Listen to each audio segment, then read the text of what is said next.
Clinton's private server was compromised by Chinese hackers as President Trump calls on the Justice Department to investigate the matter. One America's Rachel Roboto has this story.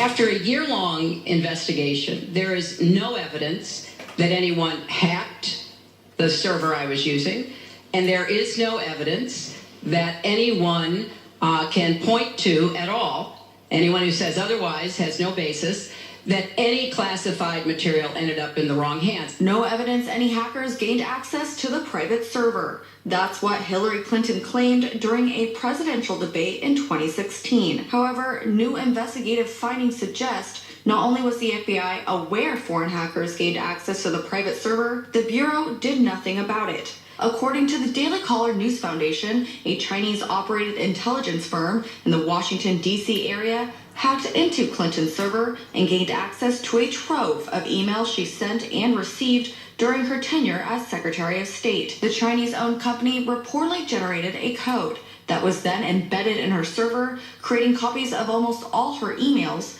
and sent them back to the firm. The Intelligence Community Inspector General reportedly discovered the code back in 2015 and quickly alerted the FBI. Among the officials briefed on the matter was reportedly now fired FBI agent Peter Strzok. During a hearing back in July, Republican Congressman Louis Gohmert grilled Strzok on whether he was briefed on the subject, and if so, why the Bureau did not act. The Intelligence Community Inspector General Chuck McCulloch sent his investigator Frank Rucker, along with an ICIG attorney Jeanette McMillan, to brief you and Dean Chappelle and two other FBI personnel that I won't name at this time about an anomaly they had found on Hillary Clinton's emails that were going to and from the private unauthorized server that you were supposed to be investigating. Now, do you remember it?